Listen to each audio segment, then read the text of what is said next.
there's actually there's actually a Swiss party, the anti-PowerPoint party, and they claim that 95% of all presentations could be a lot better without PowerPoint. So whether you support them or not, you'll present on a Linux platform. I'll need to educate myself first about them and then make up my mind. Well, hello everybody. You can see I don't spend much time with the microphone, so I'll be relaxed as possible. Stefan invited me today to contribute to this conversation with information about a couple of projects that I'm contributing to at the moment. One is Floss Manuals, and the other one is a network of free culture-aware educators in arts and design, and music as well. And so I thought maybe, how many of you have used Linux or are using Linux? Hey, yay, bravo! So it's almost 50%, yeah. So for the 50% who don't, I just wanted to tell you or kind of remind you about these 4 freedoms that Richard Stallman is talking about, on which Floss Manuals and Free Cultural Educators Network is based. And freedom 0 is the freedom to run the program however you wish. Freedom 1 is the freedom to study the source code of the program and change it to make the program do whatever you wish. Freedom 2 is to distribute copies of the program wherever you wish and to whomever you wish, the original copies. And freedom 3 is to distribute, freedom to distribute all the manipulated software that you have changed. And these are really basic points that we are exploring in Floss Manuals and in Free Culture-Aware Educators Network. And I will start by talking about Floss Manuals first. Floss Manuals, well, maybe even more importantly, is that what I'm talking about are really artist-led initiatives. Artists and designers-led initiatives and experimentations related to education. And Floss Manuals is a project that is started by Adam Hyde in 2007 as he was frustrated with the lack of high-quality manuals for free software. So he created this online platform called Floss Manuals, as well as created a methodology called Brooksprint, which then together, tied in together, is enabling communities to create manuals for free software and publish through this website.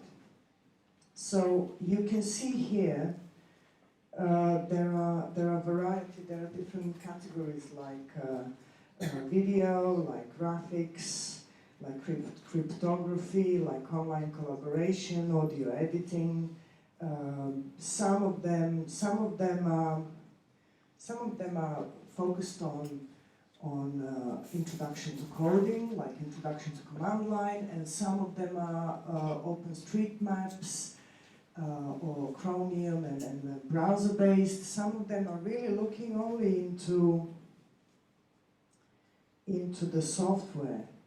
For example, graphic software, as you can see here. FontForge, the software, this free software that is used for type design, for open type and free type design. GIMP, which is something like equivalent to Photoshop, free software equivalent to Photoshop. Alchemy, which I don't know, what is it, I have to say. And digital foundations that includes, for example, I'll show you in a second, digital foundations is a good one. It's my favorite, I use this one in teaching a lot. So that one kind of introduces people to what is, where all this comes from, yeah, Bauhaus. And then it kind of goes through a variety of software, like in this case Inkscape, which is equivalent, it's a vector graphics software. This is equivalent to what people may know through Adobe Illustrator. Firefox, you're mostly familiar with that one, and GIMP I mentioned. Scribus at the bottom here is open source equivalent to InDesign, and they all together create a sort of a workflow. Yeah, so you start with one sort of preparation for images, or creating images using vector graphics, then moving into GIMP and bitmap images and manipulation of images. Then you move down to Scribus, from which you can either go straight into desktop publishing, or go to Composer and processing and create either HTML pages or go to standalone visualization applications.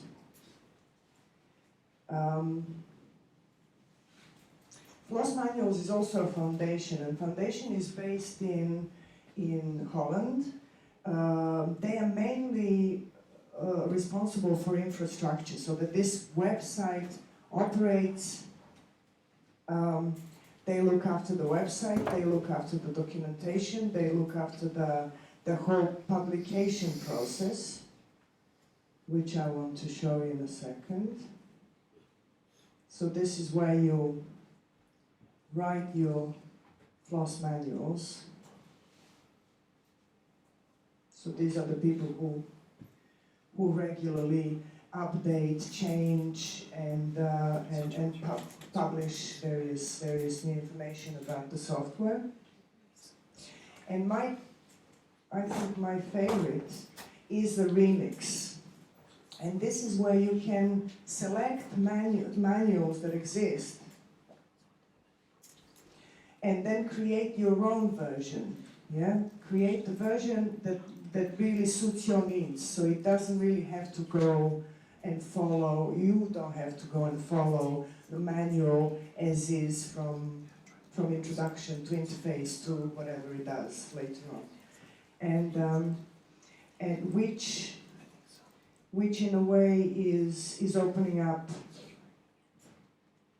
a new way of thinking about manuals. There has been criticism around Brooksprint, the methodology that has been developed for Floss manuals in relation to what is the quality. This is a question maybe related to Wikipedia, this constant question of quality and kind of who made you, who gave you the right to say this is what needs to happen.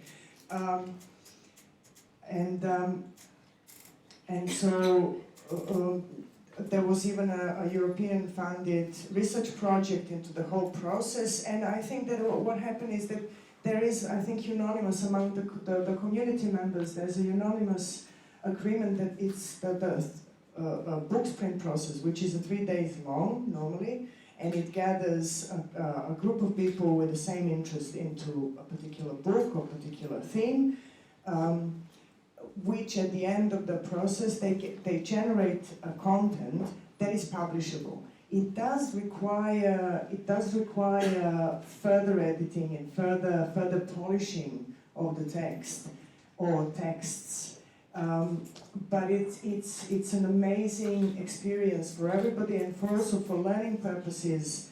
It can be very, very useful in relationship to Wikipedia. The second thing that I wanted to tell you about is a network of free culture where educators in art and design. This is this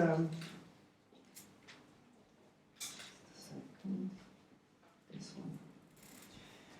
So it's a group of people, mostly European continental kind of contingency. But it's wider than that. It's a group of educators who are mostly related to Librographics meeting, which is an annual gathering of designers, illustrators, software developers and software engineers who are talking about librographics, who are talking about software development and hybridization of graphic design and typography within free culture and the whole creative process. And in 2013, Amerik Manot from speculating Institute in Rotterdam arranged a meeting for people who are interested, who are using free software in their arts and design education, and it was really surprising large number of people. As you can see here, there's people and then a whole number of institutions from all over the world, really. There's Belgium, Netherlands, Argentina, London, Rotterdam again, Canada, France, and so on and so forth, where we, since then, we gather annually at those Librographics meetings and discuss variety of issues that are associated to the complexities of, first of all, the ethics of our processes, of our educational processes, the problems that we encounter, the successes, the failures, and all of the, okay, and let me just focus a second, its time is running out. Anyway, the whoever's interested, and I hope there will be some people interested, there are mailing lists on flossmanuals.org and on atcolumn.net to find out what's going on. You can see here. The other projects or ideas where artists are working, it's not in opposition, but it's kind of creating alternatives to whatever the conventional educational system is bringing to all of us. There is a Relearn initiative that is Brussels based, and you can check out a number of initiatives like we have the Aol Network, and then Parallel School, Public School, University of Strategic Optimism, Copenhagen Free University,